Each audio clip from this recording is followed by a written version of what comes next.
paranormal. We will go over, we're going to have Mike here go over electromagnetic field and how that is in theory used for paranormal investigations. And I'll turn it over to him. Thanks. Again, my name's Michael, and I'm going to be talking about EMFs, electromagnetic fields.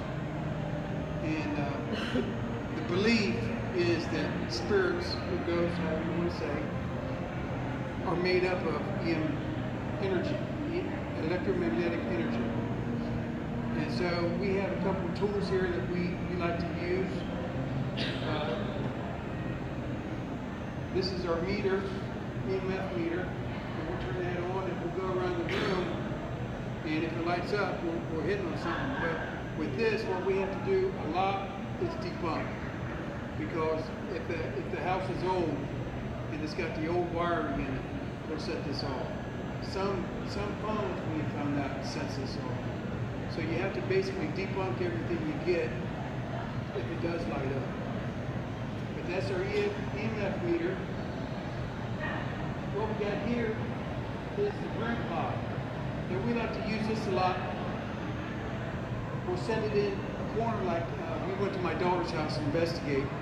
And the babies were pointing up into a corner of the house, and they were doing a lot of talking about something being up in the corner of the house.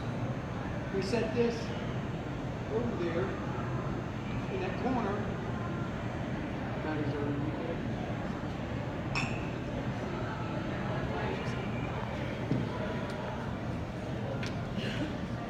Anyhow, that'll light up. What it does is it emits the EMF, and if it gets disrupted, the lights, the bells and whistles will go off, and it'll light up. I'm sorry for the battery, just I had it working. But that's that. And if we're in an area, or what I was talking about is the kids, they would point up to this corner, the corner of the house, and they say they see stuff, and they talk to stuff. But we set this in the corner of the house where it was, and, we was all away investigating. This thing ringed all night long. It was active all night long. Another thing that we use, if we go to a place and we want to increase the EMF so that maybe the spirits will eat that up and manifest or be a little bit more active, is what we call an EMF pump. We'll turn this on and it emits EMFs. So it's basically like a Kickstarter, or I guess you'd say. Yeah. But that's the EMF pump. We're getting a little bit of activity. I don't know if it's from the rear clock. Seems to be getting a little activity on the EMF pump.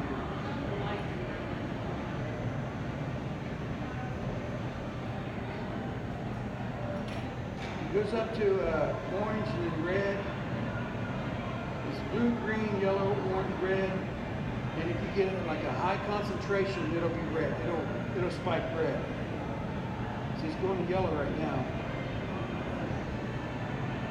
Sometimes my phone sets it off. But that's how that works. Is there any questions? Anybody got any questions you want to ask me? Or yes.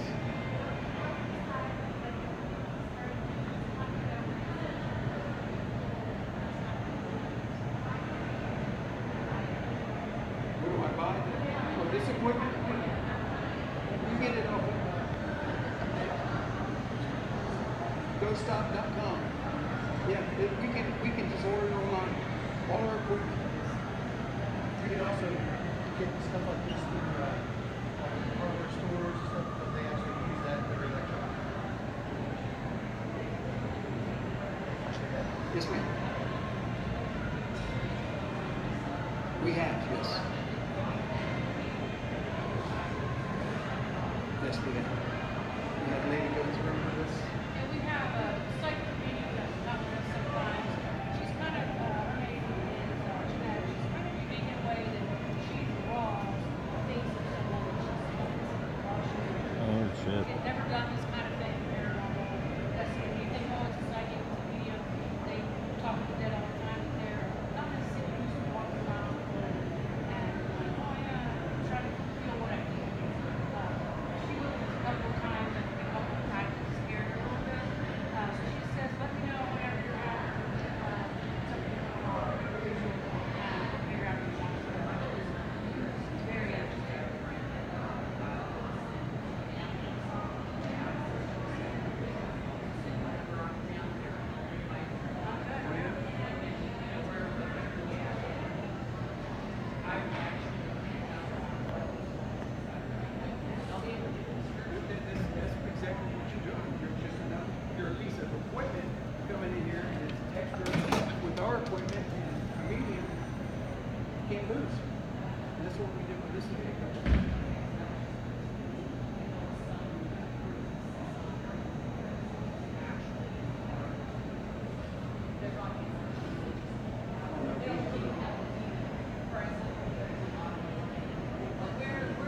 questions? Nobody?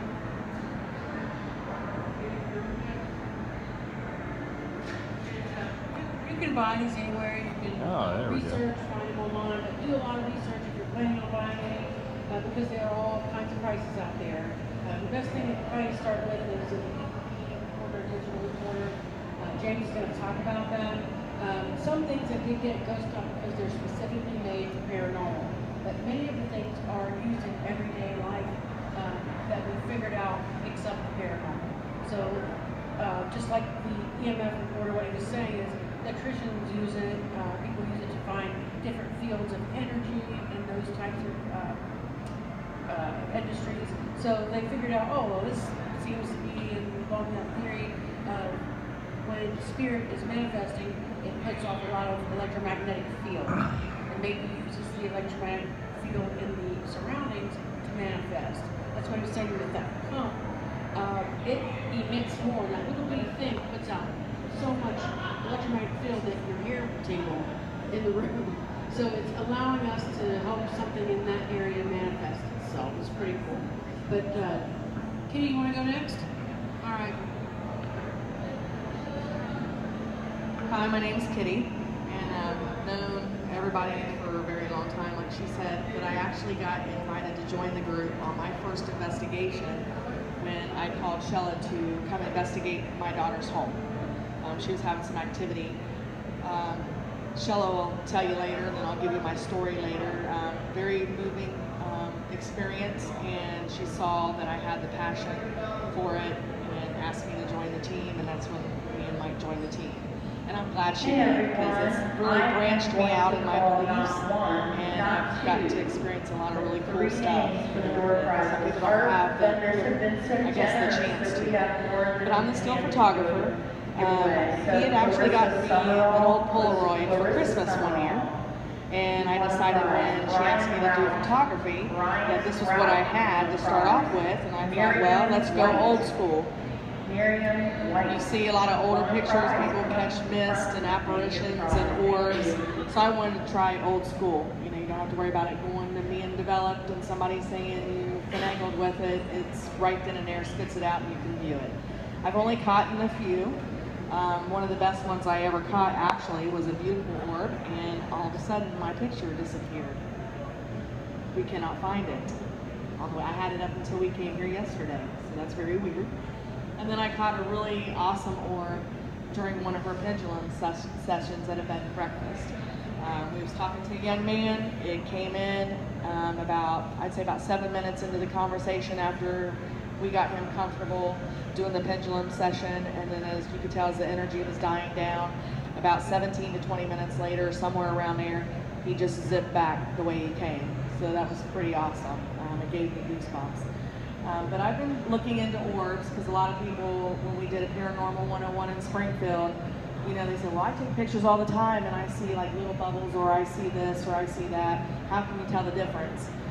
Your orbs are going to be very bright and very dense. But the best thing that I can tell you from my experience is your intuitive senses. You'll know. You will know. If it's not a bug, it's not a piece of dust flying around in the sky, you'll know.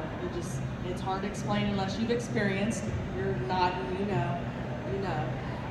Are there different colored orbs? Yes, there are, and they all have a significance. And I'm still learning, so, but I know that the whiter, the brighter, or the translucent, or the yellow orbs, some people, you know, will take that as it can be your spirit guide. It can be angels. It can also be someone from your past, a past loved one is coming in to make their presence known or communicate with you, letting you know that they're okay and you're okay, and give you confirmation. We have green orbs. We just spoke to a young lady out there who says she gets green orbs all the time. Green orbs are more associated with a healing, or the nature. If they feel the need to do some healing, there's healing that needs to be done, or it's just a healing presence around you or in the nature. And then you have your blue orbs, which are most associated with angels or your loved ones. Red or orange orbs, some people that I've researched have found them when they're more protective of the area or somebody in that vicinity of where you're at. Like an old home that somebody may have built from the ground up, or somebody generations and generations have lived in this home, you'll catch a red orb. They're very protective of that space or the people in that space. And then you have your darker orbs. Well, somebody asked me one time, well, if I see a black orb, is that evil? That's just your low vibrational orbs, and that usually means it's a soul that is stuck. They are just in limbo. They are just stuck. So those are the different orbs. I've only experienced the real pretty bright white ones with maybe a hint of blue, but I haven't experienced any of the other orbs as of yet, but I hope to. So, and I'm actually looking into, we both are, he's getting really interested in doing some videography, catching some stuff. We catch stuff on our phone, but we'd like to have more video that we can post like on our YouTube or get a YouTube page together and things like that. And I really want to get me a really nice camera. I'd like to do both, a digital and the old school Polaroid, just to kind of compare. But it's been pretty neat, and I can't thank Shell enough for bringing me on. It's been some of the most best experiences of my life. I feel the need that we're out there to help people. We've got some really cool stories, some sad stories, but some really cool stories. And I think me being a caregiver by nature, I feel like that's what I'm here for. Maybe they have a message for a loved one. We now have the capability to pass that message along, or to find out, why are you here? It's okay. Just know, why are you here? Let us know. If we can give you a resolution, we will, but it's okay. And that's my vision looking into it. I just want to help. And now, thanks to our team and our friends and the equipment, I get to do that. And it's a really awesome hobby to have, and I just absolutely love it. So, any questions on orbs or photography or?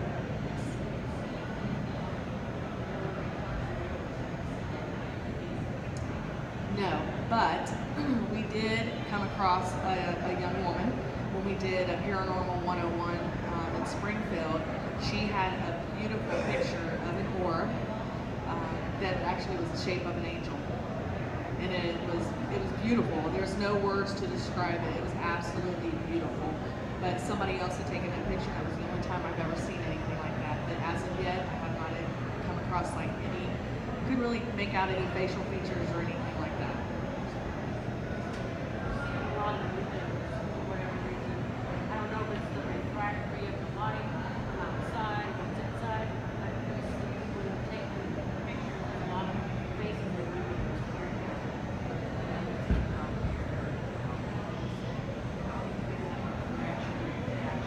Hey everyone, don't forget to enter your name in the drawing. We do limit you to one entry per person per day. So you can come back the next day, as you say, you can check the day and enter again. We do send you a coupon for your email address if that's okay with you. And we love giving away those tickets every hour, so make sure you put your name in if you haven't. Okay. Wow, that's good to know, because I will definitely be working. Because, I mean, when we catch these voices, I'm not going to lie, I'm so intrigued, and I have just this passion and compassion for somebody who may be stuck or lost, or they have unfinished business. And it's like, I just want to help, and I have that so strong that when we get these voices, sometimes through that are pleading or saying they're lonely or just for whatever reason, I personally, I know some people may think I'm crazy, but I would love to have a face to put with that voice. And it goes back to when Mike was telling you and Shella was telling you that we used a medium a couple times. The one thing that got me, and I just felt like I just wanted to apologize to the spirit for whatever reason. We thought that the spirit at the school for a long time was a little girl, but she had visioned it being a little boy. So, we're going around saying, okay, we know there's a little girl here, and I'm like, he's probably mad because we're calling him girl, and it was just like, oh, I'm sorry, be a boy, So it was kind of neat to have that validation, like you said, to really get a feel of who is with us, who's walking among us, and who's out there, So it was pretty cool.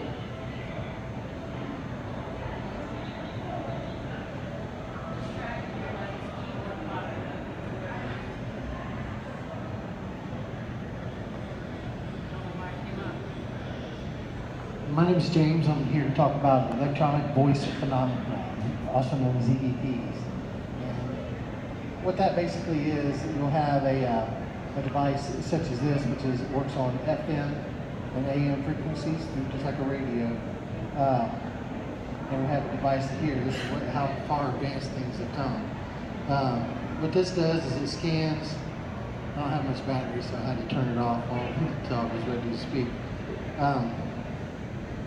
So they'll scan frequencies, and the idea is that the spirit will take words and sounds through what's called white noise, which is basically static, and form sentences and replies through that when you ask your questions. Can't really hear it. It's not doing anything. Just ever since the dawn time when people were getting connections physically, like empaths and such, they were trying to find better ways to communicate with the outer world. So as soon as something is created, somebody out there is trying to find a way to connect that to the other world, right? So everything that comes out, trying to find another repurpose for it, such as, just like this right here is for electronics, electricians and such, and they try to connect it with the world on the other side. Some of the first EVPs that were caught, not everything that you hear or catch an EVP will make sense to you, or will be related to questions that you're asking or anything. One of the first ones is called "Go to Sleep, Margaret," whoever Margaret was. Yeah. It's really cool.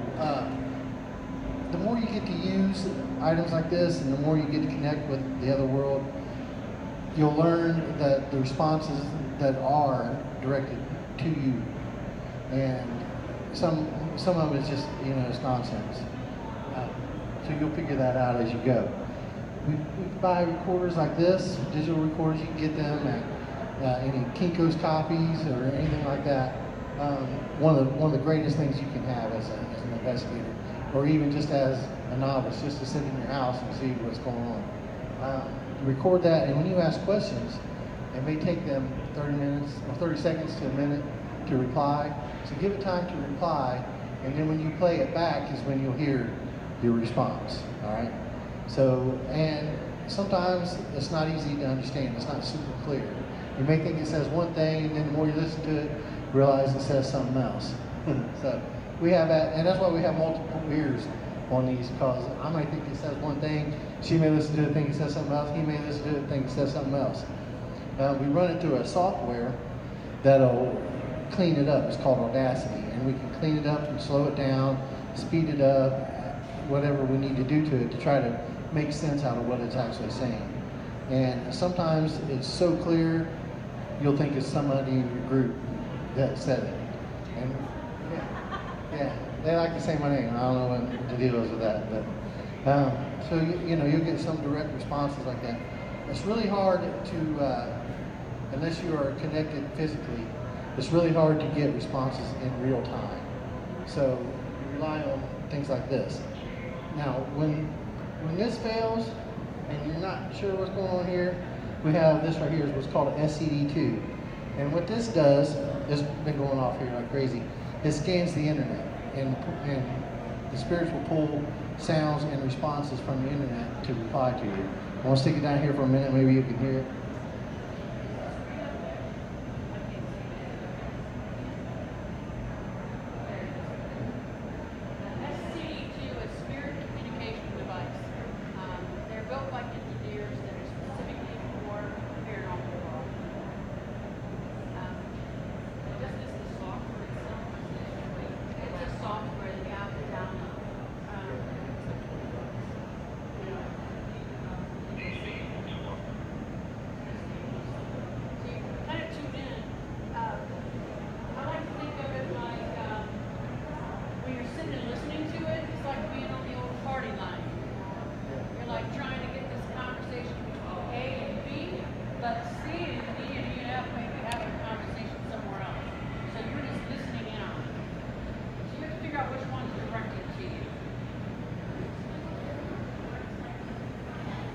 All right, it scans the internet. scanning internet radio. So multiple channels or whatever's on the internet. Anything you can grab. Yeah, there's audio clips and everything. And what it is, they'll pull sentences and words from those recordings and broadcasts to reply to you, okay, or to tell you what they want you to know. All right. Now, not everything that you get through here will be a spirit. You know, some of the stuff is just gibberish, just comes through. But when you get a direct response, you'll start to really feel it. You'll know. The more you use it, the more familiar you become with it. And this is the same way, except it works on FM, and it's not doing anything. I don't know if we're just not getting a signal in here or what, but yeah, this is what. This is not great for Yeah. hearing. I'm running it through a hotspot on my phone to get internet. It is ran by internet too. You have to have internet to operate that. Set the settings on here to have more. Yeah, the software you have to buy. Yeah, the software's like $20 for the licensing. You get to download and everything. Right, it's through Huff Paranormal. Just an example of it. We're in a house that was abandoned, no electricity or anything, been empty for a while, and we're in there using this, and all of a sudden, this theme music from the old Perry Mason comes on, and we're like, what? And then we hear introducing Norman Burr. So we knew it was that music from that time. So we all started thinking, all this came up, we're like, that's the time era they're from. We know this now. They're giving us this clue that this is where they're from. So then we had things coming through such as black and white Sony. They're telling us their last device like this probably looks like a TV from back in the day. They had just gotten into the black and white Sonys, and lo and behold, same time frame. So they're telling us that. So we're, it's up for interpretive, discretion, basically. Yeah. So you kind of have to be in tune. Yeah. And then it even talked about scientists and things. So I would imagine that someone from the 50s seeing us with this equipment would think that we were pretty scientific at this time in this world today. We're used to it. We're, walking around with cell phones and digital things and stuff, but just imagine in their time frame, or maybe when they died, what this would look like. It'd be pretty out there, like the Jetsons, But we have had experiences on here other than its actual use too. Do you have more to go over?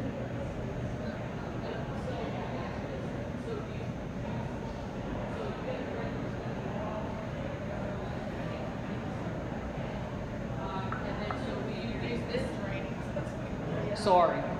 So do you use this then, like as a backup to the EVP and the other basics that you use?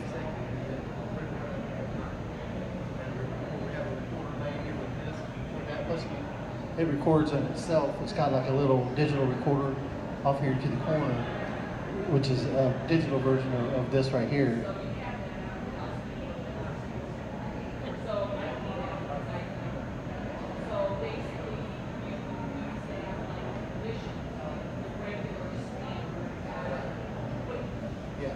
Yeah, we'll have this going, we'll record it through this, and then we'll have one of these recorders right here laying near it.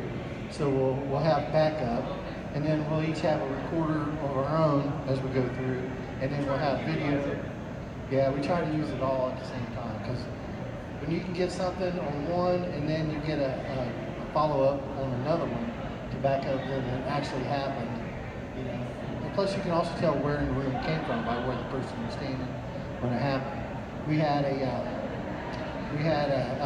another guy who's on our team. He had to work today. His name's Tony.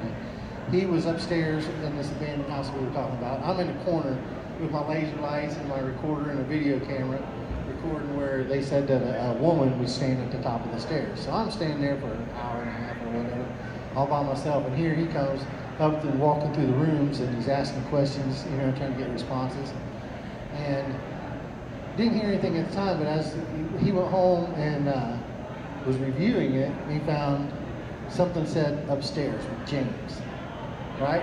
So So I'm like, oh wow. He's like, man, you got to hear this. So he sent it to me, and I'm like, oh wow. Well, then when I started going through mine, I caught the same thing. I caught it. It wasn't as loud. And I was closer to the stairs, which was downstairs. Which if it was, we were only two upstairs. If it was anybody else on our team, I would have got it louder. But it was louder on his recording. Then so so I got it, and he got it, which was really phenomenal. Some stuff is so clear, you'll swear that somebody was just right up on it, saying the response right into it. It's amazing. When you get something like that, that's where I get my chills. This right here, like I say, you have to have internet and basically battery in a lot of cases. You don't always have electricity where you're going. And spirits like to drain batteries, like she was saying, she drains batteries. That's what they thrive on, is energy from heat and from batteries and anything. So we'll charge everything up the best we can, get everything charged, and we'll go into a house or a room or whatever, and these things just, they may not die evenly. It's not like everything dies at once, but it's just really crazy. It's really cool. The most active like that we have is this house that had no electricity, the same house. We came in and things just started dying, like bam, bam, bam.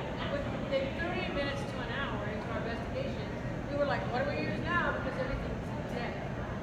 I feel like they were looking for energy, and we brought all kinds of it. They were using it to try and get everything. Nearby, matter of fact, with all of the stuff off in the house, you can hear the raging water of the waterfalls and the grating. So they probably won whatever energy they needed from that. Because that's a theory that water carries that electrical stimulant, how they say, being in water, you get electric here. Same kind of theory. They use that from the water to help manifest. That's the theory. So I think being charged from the water and the waterfall, and then we brought in all the stuff and he said, no, we're not trying to water now. I would like to add one more thing. When you hear people talk about EVPs and ITC, ITC is instrumental transcommunication. It basically is the idea of using anything electronic to communicate. So if you see those two, you'll probably see them together or not too far apart. So, any questions? All right.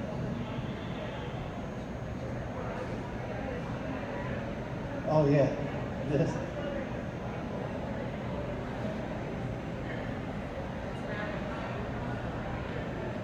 You want to talk about that?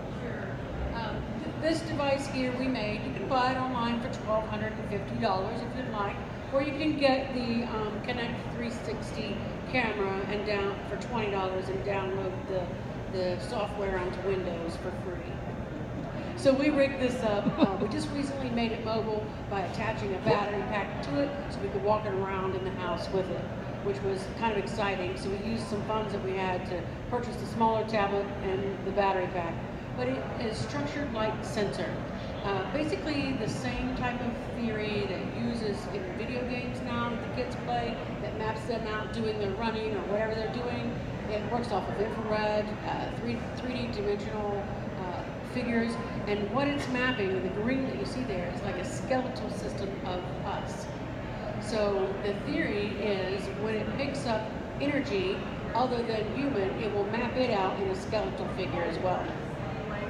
We use it quite a bit, and we see a lot in it, but you have to debunk that too. Is it a reflection from a light into a mirror? Is it energy from something else reflecting from us, or what's going on?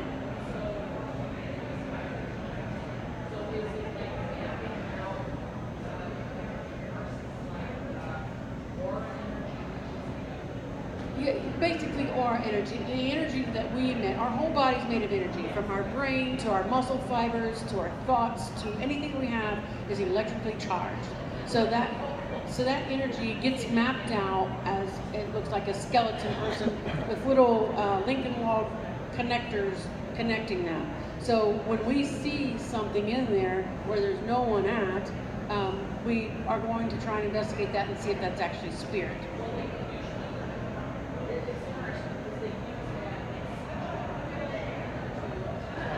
Yeah. Same kind of technology, yeah.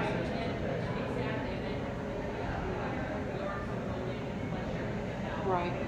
Yeah.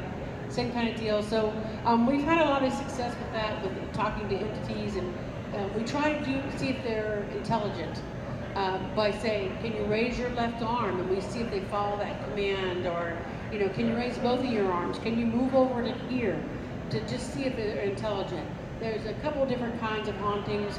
One is residual, where they just go through the same whatever event, its energy is left over. They have no consciousness of it. It's just a repeated loop, a loop in activity. Lots of things leave over energy. The intelligent haunting are people that know they're dead. They're there. Or they may not know they're dead, but they're there and they can interact with you. And a lot of times, if they've been dead for a while, they can figure out how to interact with you the best way they know how. Yes, we set it up yesterday in our class, and we were setting it up to be out here to attract everybody to it. And all of a sudden, there was someone sitting in that seat right there. No one else out here. And we're like, look, it's sitting in that seat. What the heck? So as we're having people come in, Kitty's like, it's interesting, everybody's avoiding that chair. Like they would come by it and sit down, come by, and then this one lady comes right in, and she's like, nope, I'm gonna sit here, just sit down. So we told her that. But it was just sitting there, just plain as day, like it was waiting for a show. But there's a lot of energy in this place to be had. You're here because you're attracted to it, you know about it, you're getting wiser about it, and you know that we have the power to project that energy of ourselves. So there's a lot here being projected. So I have a feeling there's probably a lot that we can see and hear here. This system here, you can see all of our videos. We try to upload them on our Facebook. We try to upload them on our Instagram. And we have a website. Those are on our cards. It's hard to show you our footage and our actual investigations because they're very hard to see in here. We have a big projector screen, but guess what? You can't see the light. And that kind of brings up something. Why are you always in the dark? Do you wonder that? Why are they always in the dark investigating? Because a lot of the technology that we have works in different spectrums of light. The IR light, is like night vision, so you can see through, cut through stuff with that. Ultraviolet light is another spectrum. A good way to describe that, you've got a big spectrum here of light and sound together. They're together, light and sound. So what we see and what we're hearing are all the same spectrum of vibration. So different sounds and different light put off different vibration that we pick up and interpret it with our eyes and our ears. These instruments are changing that vibration, or it's allowing this instrument to see that vibration, to see that whatever in that different spectrum of light. There's this huge spectrum, say from here to here. We can see right here as humans. That's it. So we have a long way to go to be able to see on both sides of that spectrum. Animals, they think, see on both sides of that spectrum. And then psychic mediums end up tuning into that. We all have those capabilities, just a matter of exercising that part of your brain. Scientists know 10% of what our brain is capable of, still in today, 10%.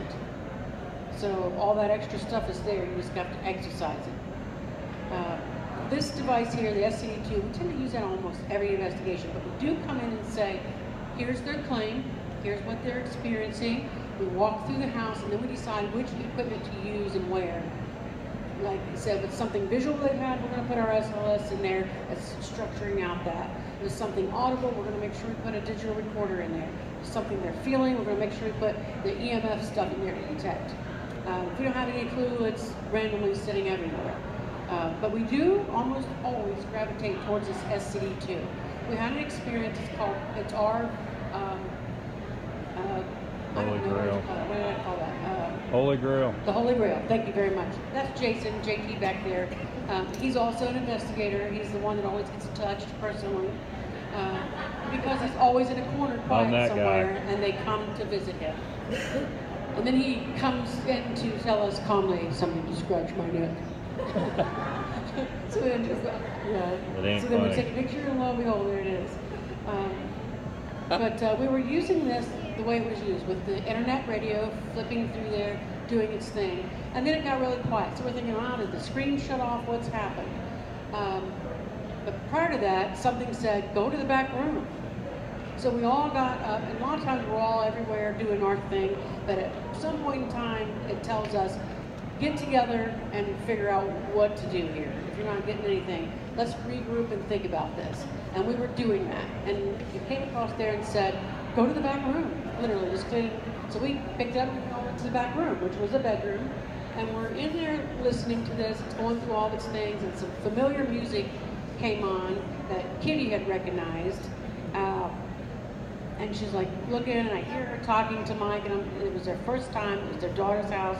And I said, you know, if you're hearing something, seeing something, just say, you know, what it is. It's open here. You can interpret. So I want her to tell that, but it actually came through this system. But this entity, this spirit, hijacked the system. This system has an internet radio going on. They're using that. It's recording at the same time there. But we always record from the outside looking in too.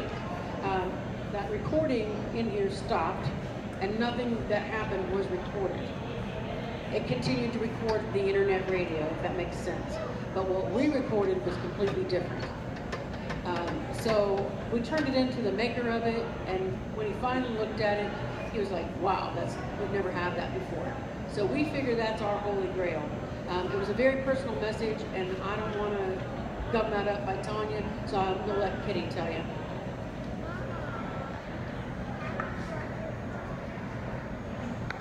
Yes, it is our holy grail. Like I said, we were investigating, and it kept directing us to the back room. So we all gathered and went to the back room. And like she said, the little clues, there was things that started coming through. Guitar picking music, and then lyrics, just a few short lyrics of one song. Just one song. And again, it goes back to your intuitive senses. You just kind of know. And I was whispering to Mike, who is my fiance, by the way, so he's very familiar with the situation and this person. When she told me it was open, because I wasn't on the team yet, I come out and I told her who I thought it was.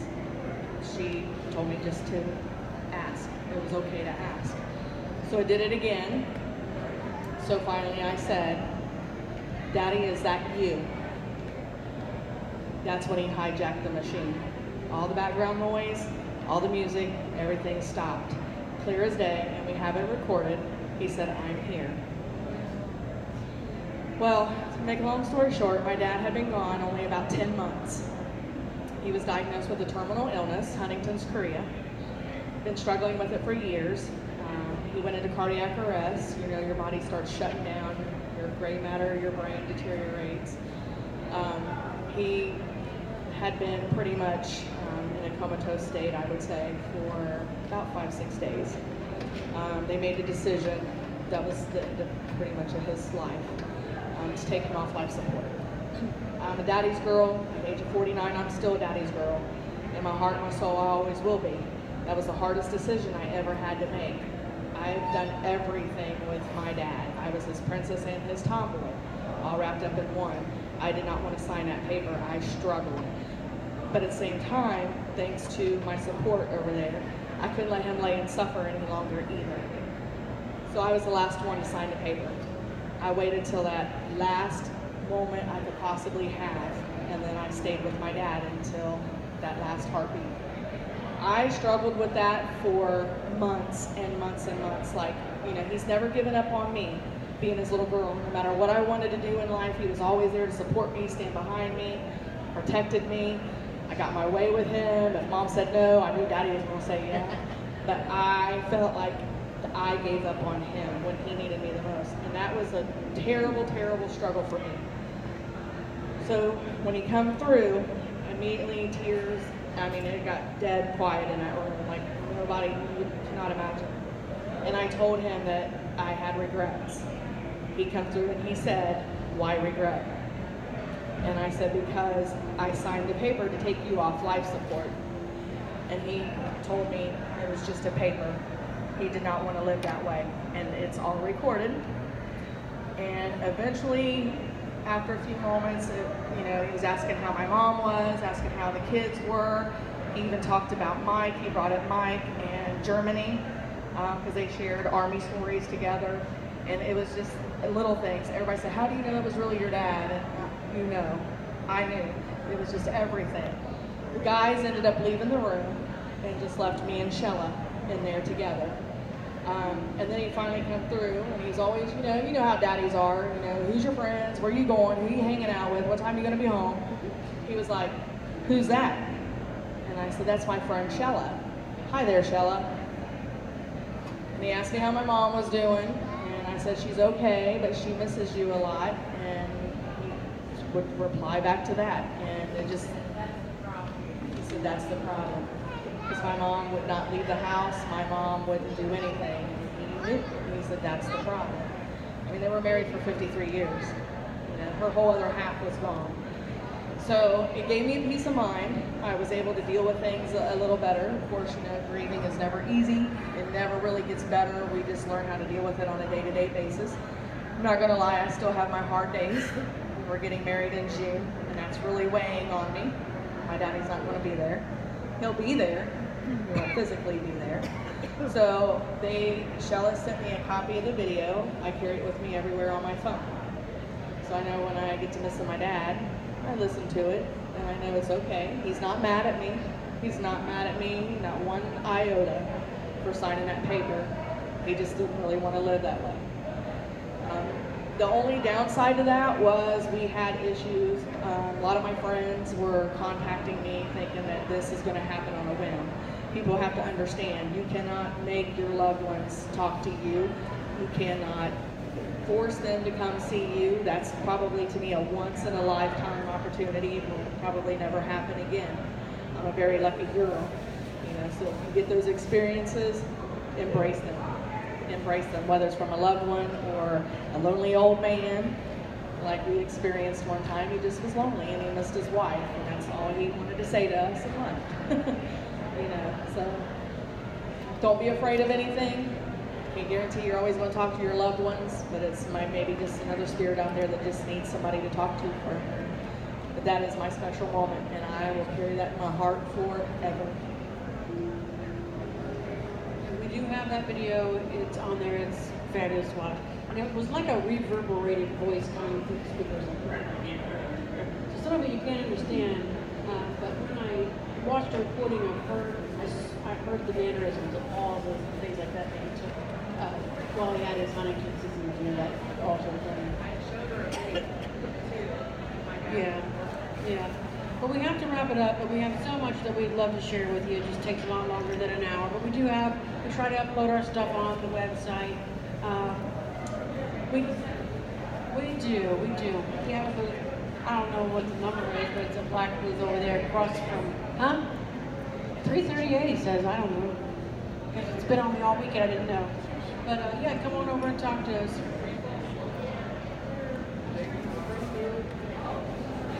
Thank you, guys.